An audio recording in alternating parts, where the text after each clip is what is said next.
En fait, dès l'enfance, je crois que j'ai été saisi par les mots.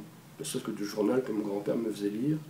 Je me souviens encore, on avait une épicerie en plus, il me faisait lire, j'étais un seul petit capotin, il me faisait lire en public. Donc l'orchestration des mots, la vision de la page. Quand j'achète un livre, je regarde toujours les premières lignes et je suis saisi ou pas par l'épaisseur des mots, le bruit que font les mots. Donc il y a eu cette espèce d'endroit de passion pour les mots, plus le bruit qu'ils font, l'aspect qu'ils ont, que pour leur sens. Et je voulais faire du théâtre. À 12 ans, j'ai dit que je voulais être comédien, évidemment. On se doute des réactions parentales, maternelles surtout, qui a tout fait pour m'empêcher d'être un artiste. Bon, j'ai une formation d'acteur, en différents lieux, à Besançon, à Metz. J'étais étudiant puis prof de français. Et il y a eu une écriture qui est venue donc attachée au plateau. Je n'avais pas le choix. C'était cette passion-là. Pourquoi? J'en sais rien. Dans ma famille, il n'y a aucun fantôme théâtral, théâtreux ou écrivain, apparemment, je ne crois pas. Ma grand-mère, pied noir, était écrivaine publique à Oran. C'est tout ce qu'on peut dire, de ce que je sais en tout cas.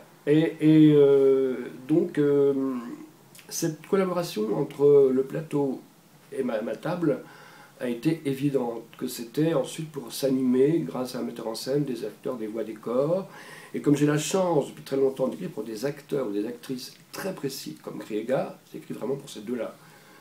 Et bien, ou Yegel, ou il y a eu Gastaldi, il y a eu Giorgetti, il y a eu Magre, Scob, et ben c'est vrai que je les ai avec moi, je les porte en moi, je les entends, je sais les mots qu'elles pourraient dire, mieux que cela. Elles me guident, elles sont mes guides. Donc c'est un endroit très curieux, une alchimie très curieuse, l'écriture théâtrale. Parce que c'est moi raconter des histoires, même si on en raconte plein. Mais moi j'aime raconter plein d'histoires en vrac qui se tricotent les unes avec les autres, plutôt que de raconter une seule histoire. Ça m'est arrivé bien sûr, mais c'est vrai que ce qui m'intéresse maintenant dans l'écriture théâtrale, c'est la forme. On ne parle pas trop de la forme en ce moment. En art, me semble-t-il, c'est ce qui fait bouger et reconnaître une époque, c'est la forme. Moi, je suis passionné par la peinture, donc la peinture au Moyen-Âge, début Renaissance, la peinture flamande notamment, me passionne pour ses différents plans, l'intérieur et l'extérieur. Il y a toujours des fenêtres qui donnent sur une cour. Il y a toujours dans mes pièces des pièces avec des fenêtres qui donnent sur l'extérieur, en tout cas. Je pense que c'est un lien, vraiment, sans complaisance.